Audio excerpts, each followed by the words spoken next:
माँसाहेब जिजाऊ विद्येच्या आराध्य दैवत सावित्रीबाई फुले यांची संयुक्त जयंती व नवनिर्वाचित आमदार सिद्धार्थ खरात यांचा सत्कार संपन्न। नमस्कार, मी भाग्यश्री महाराष्ट्र न्यूज 24 लाईव्ह मध्ये आपले स्वागत करते। सल्लागार संपादक प्रतिनिधी रामेश्वर खरात। माँसाहेब जिजाऊ तसेच विद्येच्या आराध्य दैवत सावित्रीबाई फुले यांची संयुक्त जयंती तसेच नवनिर्वाचित आमदार सिद्धार्थ खरात यांचा सत्कारही संपन्न झाला।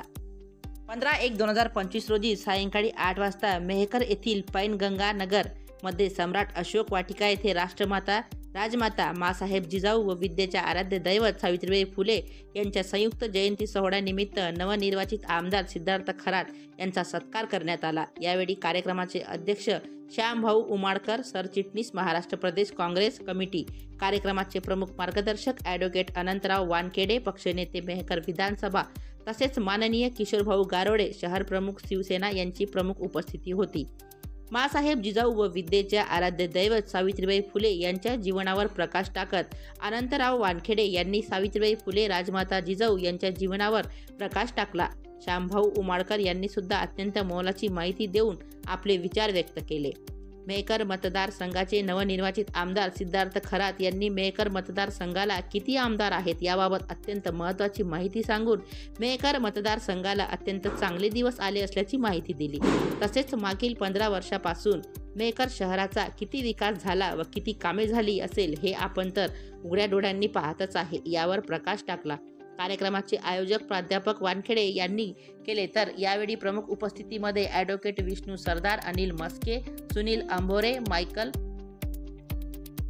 शैलेश बावस्कर, ॲडव्होकेट विजय मोरे, मोहन अंभोरे, नारायण इंगळे इत्यादींसह सदर कार्यक्रमामध्ये पैनगंगा नगर, सम्राट अशोक, डॉक्टर बाबासाहेब आंबेडकर वाटिका, मेहकर येथील महिलांची उपस्थिती लक्षणीय होती। महाराष्ट्र न्यूज 24 लाईव्ह सल्लागार संपादक रामेश्वर खरात तसेच जिल्हा प्रतिनिधी भानुदास पवार यांच्यासह मी भाग्यश्री आपली रजा घेते।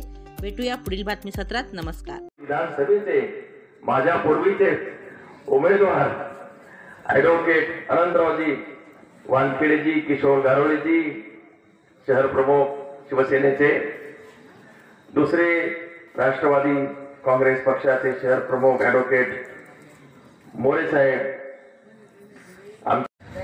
लोक मला म्हणतात की या शहरामध्ये किती आमदार आहेत। मला माहिती नाही, म्हटलं मला तर लोकांनी लोकशाहीच्या माध्यमातून निवडून दिलेलं आहे, पण ज्या काही गाड्या फिरतायत 10-15 गाड्या आहेत, त्या गाड्यावर सगळ्या गाड्यावर आमदार आमदार आमदार हे काय?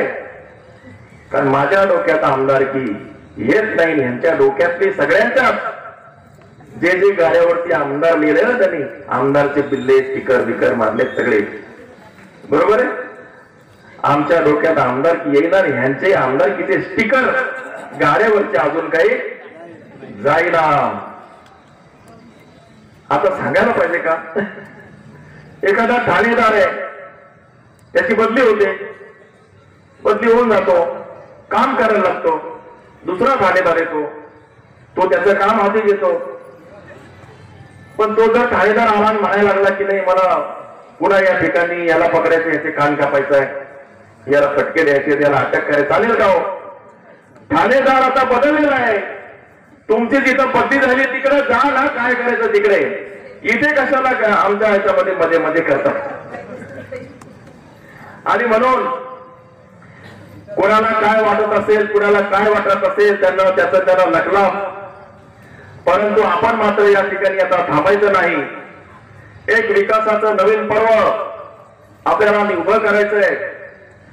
मेहकर शहर हे उंचीवर घेऊन जायचंय। मेहकर शहरामध्ये काल परवा माझ्याकडे आयटी झालेली 2 मुलं आली होती, मला म्हणाले की सर नाही, माझा अनुभव तुम्हाला सगळ्यांना माहिती आहे, गावात खेड्यातला मी माझ्या आईचं नाव सांगितलं तुम्हाला, इथून मी वरती गेलो, मुंबई मंत्रालयात कामं केली, मंत्री महोदय, आमदार वगैरे सगळं मी पाहिलं, कष्टही पाहिले, वैभव पण पाहिलं, परंतु मी तिथे रमलो नाही।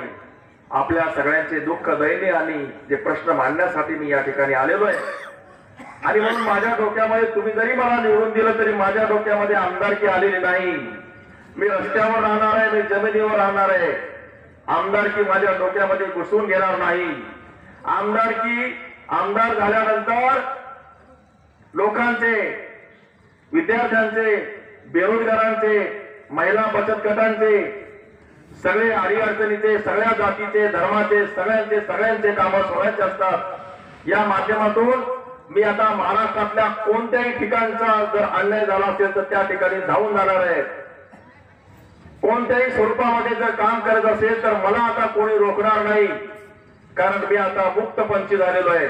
ज्या ज्या ठिकाणी अन्याय होईल, ज्या ठिकाणी अत्याचार होईल, ज्या ठिकाणी जिथे समाजाची गडी उंच होणार आहे, ज्या ठिकाणी परिवर्तन होणार आहे, ज्या ठिकाणी आपल्याला नवनिर्माण करायचं आहे, त्या प्रत्येक ठिकाणी मी धावून जाणार आहे। मेहकरला जाणार आहे, लोणारला जाणार आहे, ग्रामीण भागात जाणार आहे, सगळीकडे जाणार आहे। आमदारकी डोक्यात बसवून घेण्याची गोष्ट नाही। आमदारकी म्हणजे पोळ्याचा बैल सजवतात तसं आमदारकी म्हणजे अंगावर घालण्याची झूल नाही। माझ्या डोक्यात आमदारकी येत नाही आणि काहीच्या डोक्यातली आमदारकी अजून महाराजांचं नाव घेतल्याशिवाय हा महाराष्ट्र समोर जात नाही आणि या महाराष्ट्राची ओळख छत्रपती शिवाजी महाराजांच्या नावाने होते। अशा राजमाता जिजाऊचा आज या ठिकाणी जयंती आपण फार मोठ्या प्रमाणामध्ये साजरी करत आहोत। या ठिकाणी विद्येची देवता सावित्रीबाई फुले खऱ्या अर्थानं महिलांसाठी ज्यांनी शाळा काढल्या, आज आराध्य वानखेडे यांनी जे काही महिलांनी मुलींनी भाषण केलं याचं खरं श्रेय जर कोणाला जात असेल ते सावित्रीबाई फुलेला जातं। कारण महिला चूल आणि मूल याच्या पलीकडे नव्हते, एका व्यवस्थेने त्यांना बांधून ठेवलं होतं।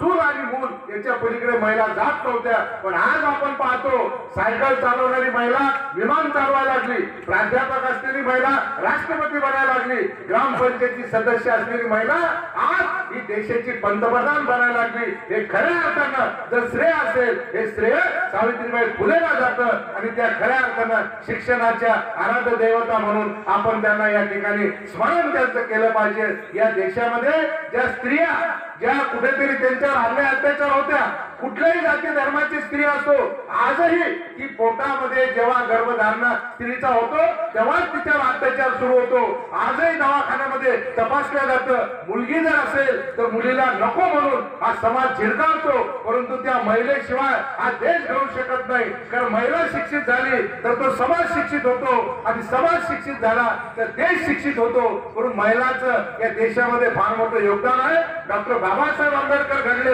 रमाईचा जर त्याग नसता तर बाबासाहेब त्या ठिकाणी घडले नसते।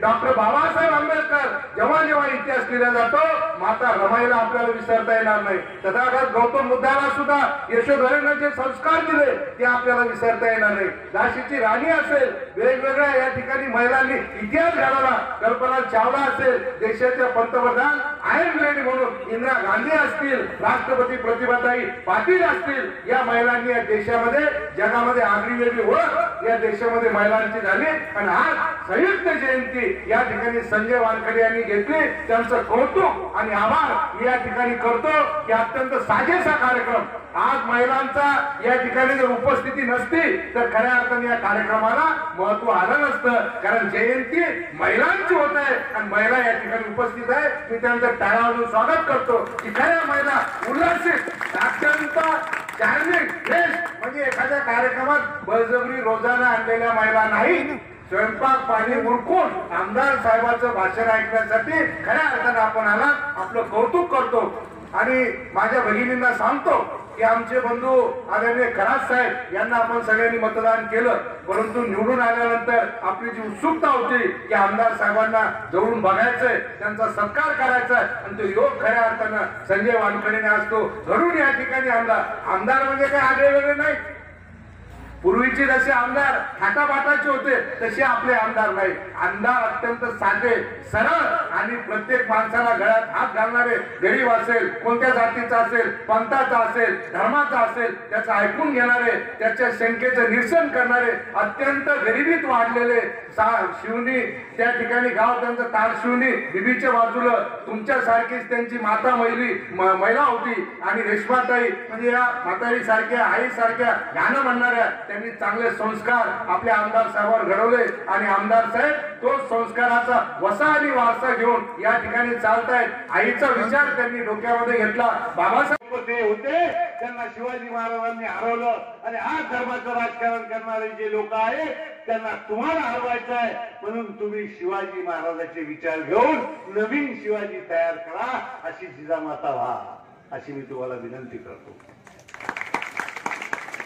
जिजामातेला शिवाजी घडवायचा तसा तुम्हाला पालक तुमचा बालक घडवायचा आहे।